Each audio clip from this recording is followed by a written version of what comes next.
Are you looking for an affordable Android tablet that is also compact? This is Victor with Phone Arena with a preview of the Samsung Galaxy Tab 3 Lite.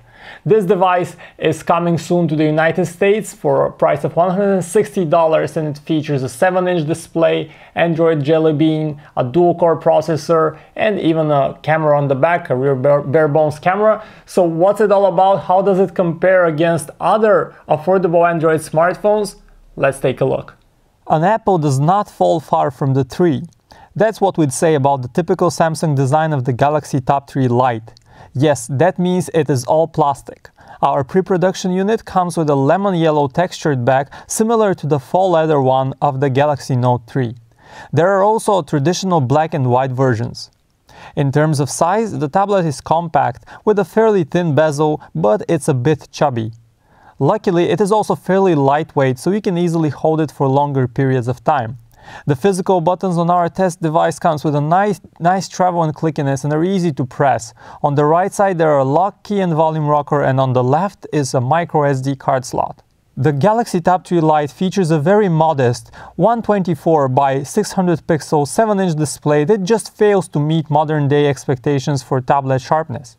Pixel density comes in at around 170 ppi, so you'll definitely have trouble reading tiny fonts without zooming in. One feature that is annoyingly missing on the Tab 3 Lite is an ambient light sensor, so you have to manually adjust brightness every time your light conditions change. The Galaxy Tab 3 Lite runs on Android 4.2 Jelly Bean, which is now nearly a year old. On such an affordable device though, we would not count this as a huge issue. What we absolutely love about the Tab 3 Lite is Samsung's TouchWiz skin that's loaded on top of Android. Some may not like TouchWiz on smartphones and argue that stock Android is leaner and cleaner, but on tablets we find Samsung's user interface to improve the experience hugely.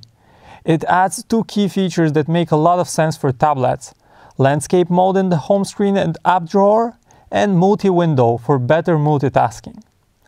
All the core Samsung and Google apps are here as well. You have Google's Play Store, along with YouTube, Maps, Gmail, Drive and Hangouts, as well as Samsung's apps, such as S-Calendar and the Chat On Instant Messenger. Typing on the 7-inch display is comfortable, as you have enough space for both of your thumbs to quickly hit the buttons that are larger and easier to hit than on a smartphone. The Galaxy Tab 3 Lite runs on a very humble dual-core chip, but with its low-res display, it also won't put too much of a strain on it. And we expect the device to perform relatively smoothly in daily use. We installed some casual games like Temple Run 2, and they all ran perfectly well on the tablet.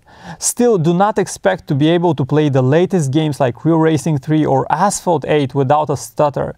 You'd be able to run them, but chances are they won't run perfectly smooth. The Galaxy Tab 3 Lite features only 8 GB of internal storage, but luckily you can expand that via microSD cards of up to 64 GB. We'd abstain from any final judgments about the Tab 3 Lite's performance, since what we have is a non-final unit. In our final review though, you'd also find conclusive benchmark tests of the tablet. The Tab 3 Lite comes in two versions, a Wi-Fi only model that does not support cellular data connectivity, and a 3G enabled, more expensive one with mobile data. This preview is of the Wi-Fi only model. You can surf the web via the built-in Android browser or on Google's mobile Chrome. Both do a fine job, but Chrome has a slightly better optimized for touch interface and need cross-device syncing capabilities. In terms of connectivity, the Tab 3 Lite features a single-channel Wi-Fi, Bluetooth 4.0 and AGPS, but it lacks NFC.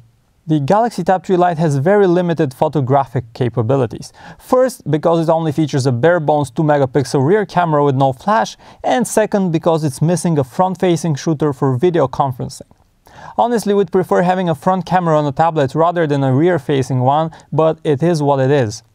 The camera interface is the old Samsung one, but it's still a very functional layout packed with features.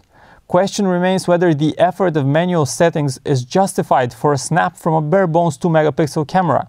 We will see in the final review, but you can check out some test samples from our pre-production unit. For media, Samsung claims the Tab 3 Lite can play up to 8 hours of non-stop video, and that sounds great.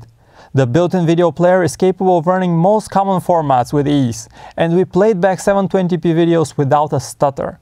We also love the gallery experience with Samsung's 2-column photo app that makes jumping between albums of photographs easy and adds basic image editing capabilities.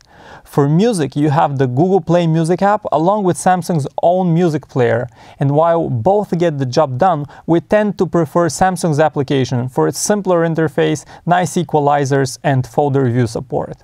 All in all, our expectations for the Samsung Galaxy Tab 3 Lite are fairly modest, because of its mediocre specs of course. There are much better equipped tablets out there for a very similar price, like the 2012 Nexus 7 for example. Now the big problem with this of course are the specs, but on the positive side, it will be offered in many stores, it is an affordable tablet, it runs a fairly modern version of Android with TouchWiz skin on top, so of course you can consider it. Now keep in mind that this is a non-final version. We'll have the final version in probably a few weeks when we can give you a more conclusive look of this tablet. Right now we expect this to cost around $160 in the States and around 160 euro for the Wi-Fi only version in Europe. For a more detailed review and for our current preview, make sure to go to phonearena.com. Thanks for watching.